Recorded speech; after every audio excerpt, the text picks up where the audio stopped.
Those who lived through the storm said it felt like the world was going to end. The President described Cyclone Pam it destroyed simply most of what tore was in these its Pacific way. islands apart. Vanuatu is used to storms, but these homes weren't built to withstand winds of 200 miles an hour.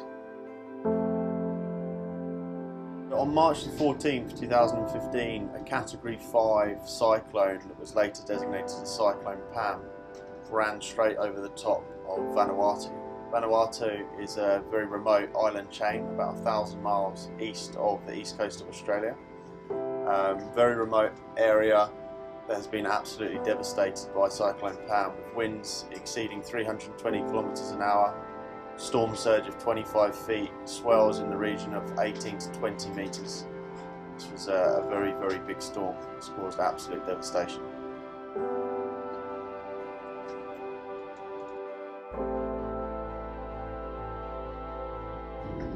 Dragonfly has been cruising the South Pacific for just over 2 years now, and we've been incredibly fortunate to cruise some of the most remote and beautiful areas here, and Vanuatu is no exception to that. We've spent about 5 or 6 months here over the last 2 years and have absolutely loved every minute of our time here. It's one of the most diverse areas in the South Pacific.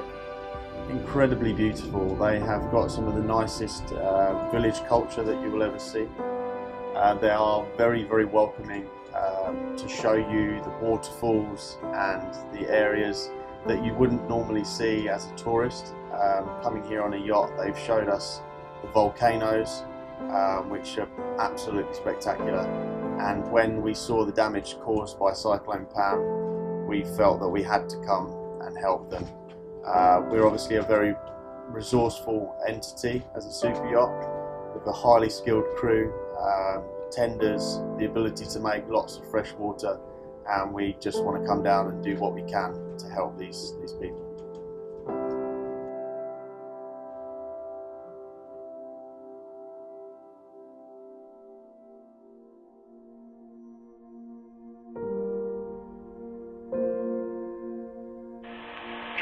Dragonfly, this is Shore Party. We're currently feet dry on Matasso break.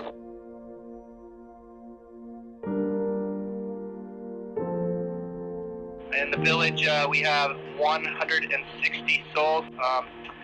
All personnel are accounted for. However, be advised there are 3 fatalities during the storm. I say again, 3 fatalities break. The biggest problem we're currently having ashore is water. Currently, there are no clean water sources. The only water available is currently held in cisterns. We examine them. There's not much left, and what there is highly contaminated. I recommend we land as a minimum 5,000 liters of water. I say again, 5,000 liters. All local crops were destroyed, and no relief of supplies have arrived so far. We are the first people, they say, that have come to this island.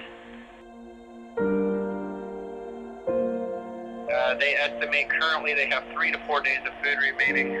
We see 0 animals. We're currently looking at 90% of structures completely destroyed. Almost everything is down here. The 10% that seem to have survived are severely damaged, no roofs.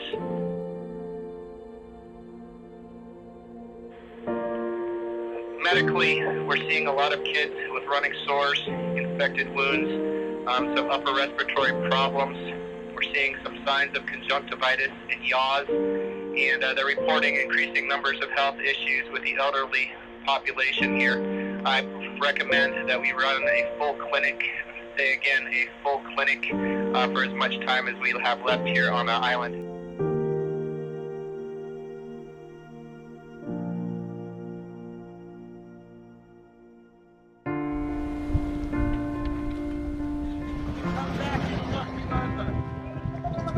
We're sucking water from the deck wash tank, and we're filling it. These big drums are 1,600 litres. We've got 4 hoses going in here. Once we fill these drums up, we tank up that pump there. Then we suck all the water from these big tanks down to the fire hose to the tender.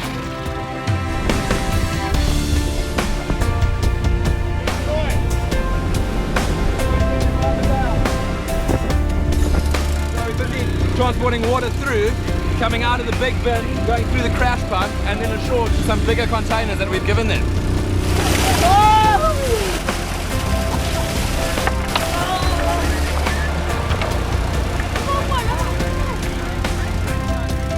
So far today, I've calculated the water makers running.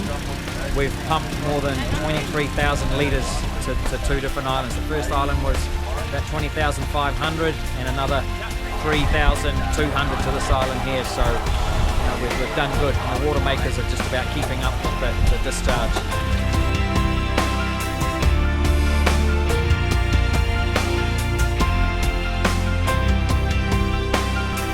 We're trying to run a medical clinic at every island that hasn't received any aid so far. A lot of what we're seeing is trauma from the cyclone with secondary infection and what we suspect to be an outbreak of yaws. Is that okay? Most of the treatment we're doing is pretty simple, so just wound cleaning, dressings, antiparasitics, and also give them some IM antibiotics to try and knock off the staph infection. How do I say that, right?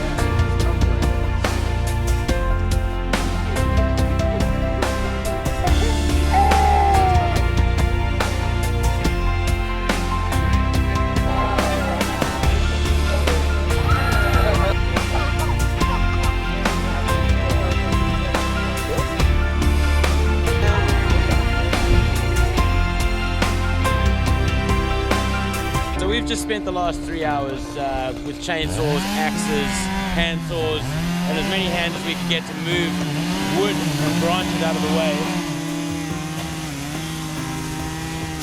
Because this massive tree behind us basically got blown over in the middle of the storm.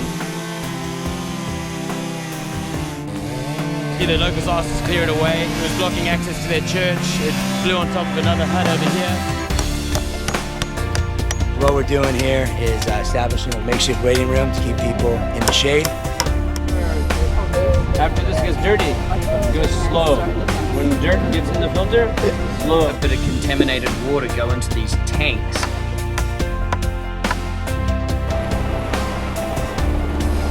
Helicopters just dropped off a load of water. We're pumping out of the container here through a little freshwater pump. Now we're delivering it to the locals here. We've got 2 storage containers for them. They're decanting straight away so we can be as efficient as possible.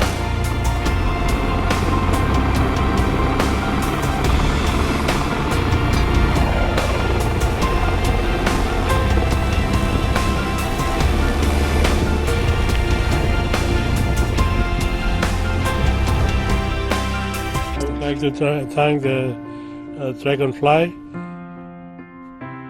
for assisting us, and we didn't expect that, but we really appreciate the captain and the crew and the owners of Dragonfly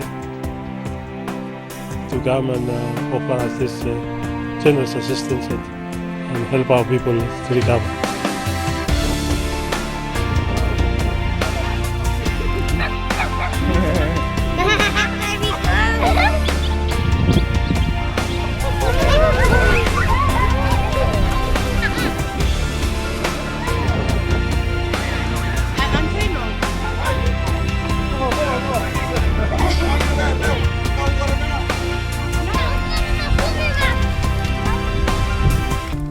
We've come to the end of our time here in Vanuatu, and I am incredibly proud of what we've achieved. The boat, the crew and the support both at sea and ashore has been absolutely fantastic. We've delivered over 62,000 litres of water, seen and treated over 250 casualties, arranged and facilitated 3 medivacs and delivered in excess of 5 or 6 tonnes of medical and food aid to those that need it most. We're very sad to be leaving, and we really hope that the yachting and international community continues to help those that need it most.